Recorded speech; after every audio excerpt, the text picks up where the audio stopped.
a maior inovação que eu tenho é todo dia, aí eu não chamaria nem inovação, chamaria renovação. Todo dia eu acordo com esse compromisso comigo mesmo, sabe? De quero hoje saber mais do que eu sabia ontem. Então,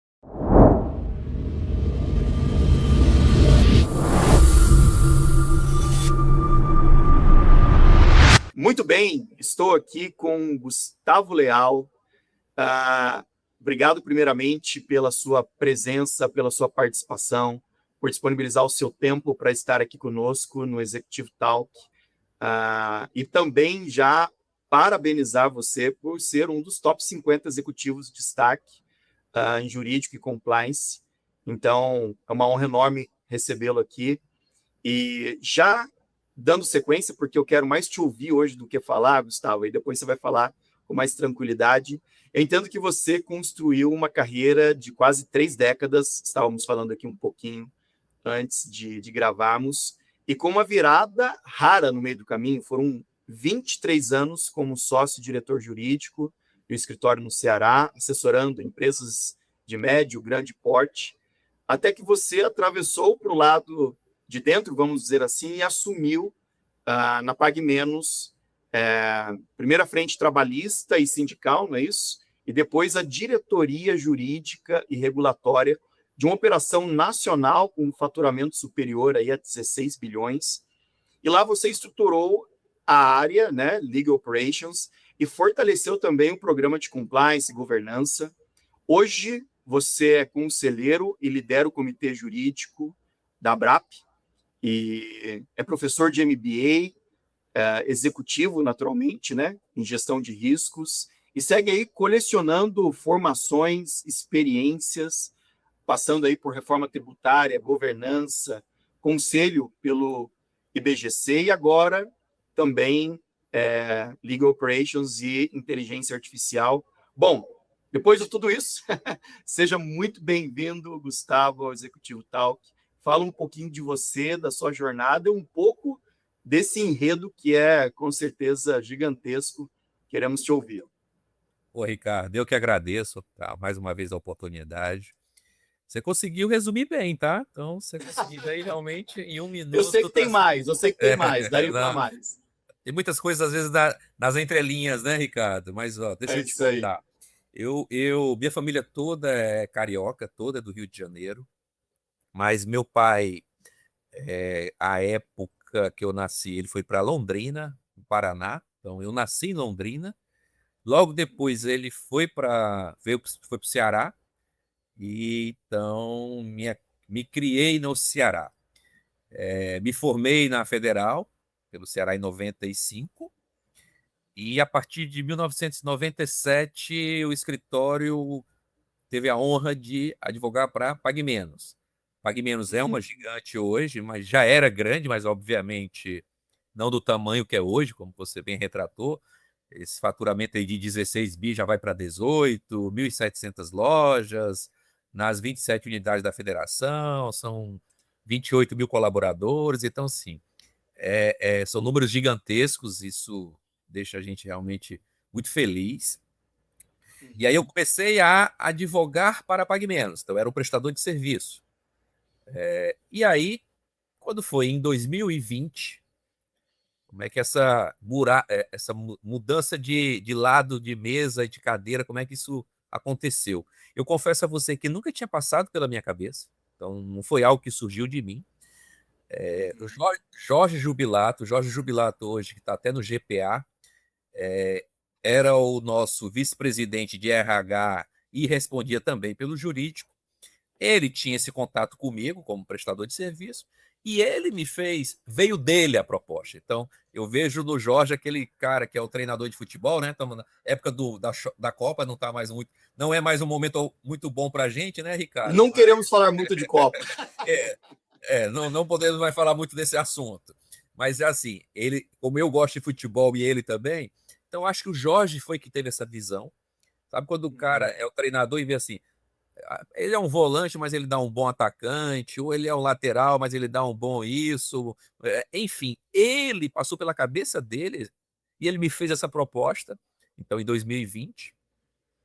E eu acabei aceitando em dezembro de 20, em janeiro de 21, saí do escritório e assumi, como você disse, inicialmente um pedaço da área lá da Pague Menos, a trabalhista e a parte sindical, e logo na sequência realmente veio tudo, né? Veio o combo inteiro. Então, foi uma mudança que sou muito grata, inclusive, ao Jorge, porque não passava pela minha cabeça, eu não tinha essa ideia realmente de sair de escritório, veio da cabeça dele, ele que viu realmente essa possibilidade, e hoje, confesso a você que eu não me vejo mais voltando. São decisões importantes.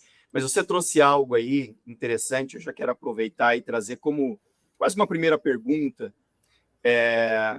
Sabemos que na Pague Menos você conduziu a monetização de créditos tributários, recuperação até de ativos fiscais estratégicos, reduziu passivos trabalhistas, né? Você até mencionou aqui, cíveis também, de forma bem expressiva, e estruturou a área de legal, fortalecendo também esse programa de compliance e governança da companhia. Dito isso, Gustavo, o que você enxerga de mais inovador ou até mesmo pioneiro naquilo que você conduziu? Ricardo, no final das contas, a gente fala muito de tecnologia, então eu me obrigo, inclusive, a estar constantemente fazendo cursos de atualizações, porque a tecnologia de hoje já, né, já não vai servir para amanhã, talvez. É impressionante como as coisas realmente têm andado e andado muito rapidamente, mas a grande inovação, e isso vai ser sempre a mesma, nunca vai mudar, é você conseguir fazer com que as pessoas realmente estejam motivadas. Porque era o que me motivou, era o que me motivava realmente a sempre buscar mais. Então, quando você trouxe isso, conselheiro do IBGC, professor de MBA, a minha motivação sempre foi essa, o quê? Tentar aprender algo novo. Então, assim, eu acordo com esse compromisso. Hoje eu tenho que buscar aprender algo novo.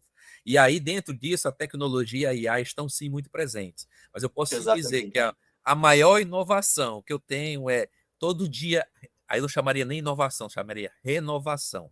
Todo dia eu acordo com esse compromisso comigo mesmo, sabe? De quero hoje saber mais do que eu sabia ontem. Então, eu acho assim, e eu trouxe muito, tentava trazer isso muito para minha equipe, né?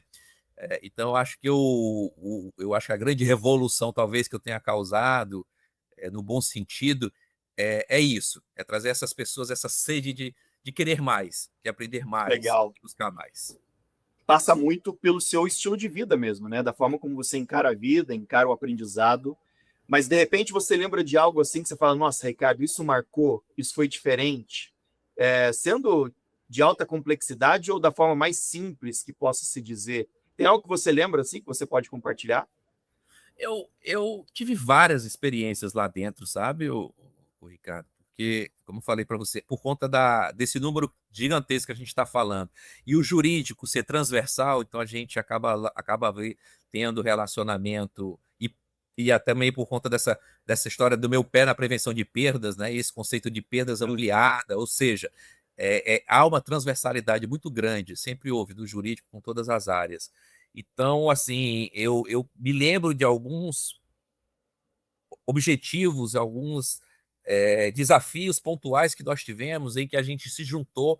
Então, a gente teve, por exemplo, um desafio muito grande lá dentro, que foi a questão da farmácia popular. Aham. Farmácia popular é um programa do governo, que a gente conhece, em que se torna medicamentos bem mais acessíveis. E é um programa, por conta de ter muita fraude, tem que ser assim mesmo, que ele tem muita burocracia por trás dele. É muita burocracia.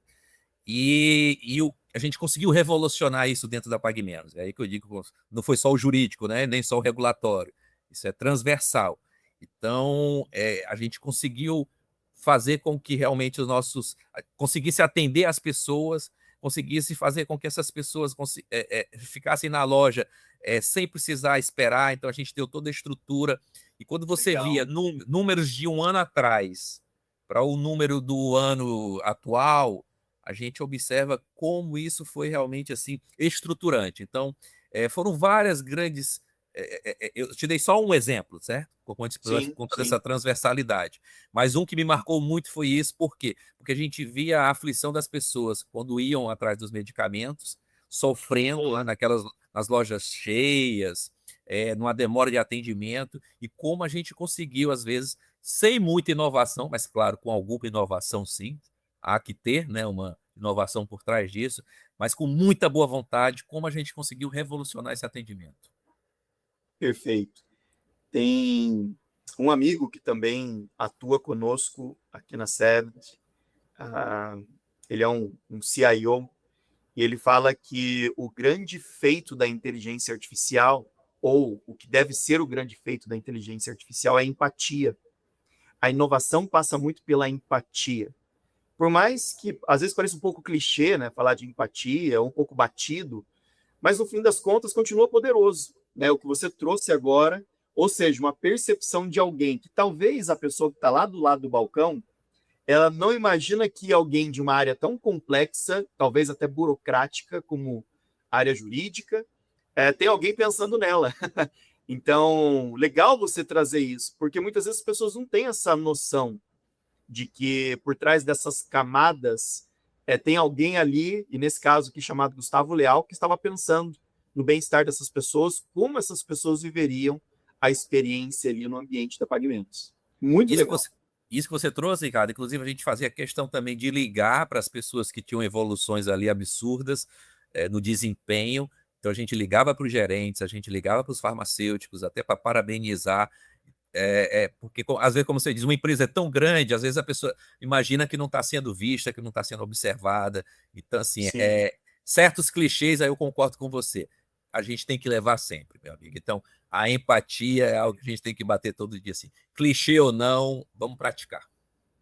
legal. E tem algo muito marcante no seu perfil, e você fez algo curioso. Nós temos esse registro aqui. Em vez de esperar a regulamentação da reforma tributária, que está super em pauta agora, você foi estudar esse tema com profundidade antes. E a transição vai atravessar praticamente a década inteira, estamos falando aí de mudanças ao longo desses próximos anos, e convivendo dois sistemas ao mesmo tempo, né? Na sua visão, o que os executivos brasileiros ainda não entenderam ou precisam olhar com mais atenção sobre o tamanho dessa travessia e onde ela, de repente, deve doer primeiro?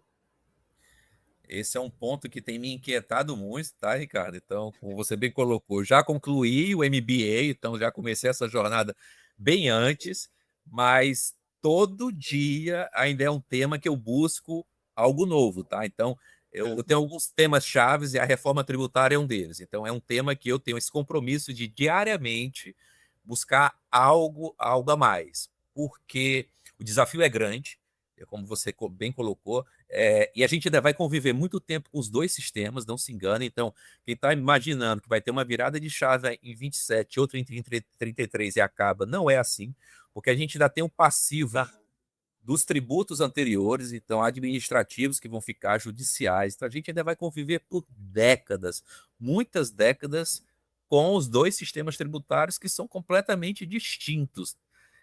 Na minha cabeça, na minha visão, que eu tenho observado ainda, Ricardo, salvo, claro, essas grandes companhias, grandes operações, que têm contado também com apoio externo, porque elas chegaram à conclusão de que elas sozinhas não dão conta, então precisa sim, que isso tem impacto em absolutamente em todos os setores, em absolutamente todos os setores. A reforma tributária ela não impacta absolutamente só no jurídico e só no fiscal, é em todos os setores. E eu tenho constatado, Ricardo, que as pessoas, e como um bom brasileiro, é aquilo mesmo. Só depois que a coisa acontecer é que elas vão começar a realmente se preocupar. Então, assim, a minha grande preocupação, e onde eu tenho tentado pessoal, já está aí, né, já está acontecendo. Então, não deixe para se preparar para depois. Mas a gente sabe que, Ricardo, como é que as pessoas costumam agir. Então, assim, tirando essas grandes corporações, as pessoas ainda estão muito distantes dessa nova realidade. sim. E a gente tem uma combinação muito particular do Brasil, né? A gente tem um sistema tributário super complexo E nós temos uma cultura brasileira que acaba tendo também, lógico, nas grandes corporações isso é um pouco diferente, mas de modo geral temos um pouco dessa cultura de pagar para ver, vamos deixar para um pouco depois, para a última hora, mas realmente começou e o caminho é inevitável, né? Ele já está em percurso. E, repito, assim, por muito tempo as pessoas vão se ver obrigadas a entender os dois sistemas, tá, Ricardo? Porque às vezes a pessoa acha também, ó, quem está saindo da faculdade agora só vai precisar olhar para a nova reforma. Não. Se você quiser realmente ser um advogado que conheça do tema, se você quiser realmente entrar num jurídico corporativo de uma grande empresa, você vai ainda precisar olhar para trás e olhar para frente. Tem que conhecer o velho para compreender o novo. É por aí. Que legal, muito bom, Gustavo. Para a gente já caminhar aqui para os finalmente, passa muito rápido, né? Esse papo aqui está muito bom, ficaria aqui mais uns 30 minutos tranquilamente. Mas, Gustavo, então, para a gente fechar, de tudo que nós falamos aqui, entre reforma tributária, posso dizer talvez judicialização e inteligência artificial, na sua visão, qual dessas ondas, é que pode chamar de onda, né? Vai redefinir primeiro o jurídico corporativo brasileiro e quem não estiver pronto, perde o quê? Para mim, realmente assim, são temas que você trouxe todos muito importantes, mas hoje o assunto do momento para mim é reforma tributária, sim. Sim. Porque ela não é simplesmente uma troca de 5 tributos por 2,5, 3, como quiserem aí, vamos ver se a gente bota o imposto seletivo como um tributo ou não, enfim. Não é uma troca matemática, tá, Ricardo? Realmente é uma revolução no sistema. Isso aí tem repercussão na precificação, na logística.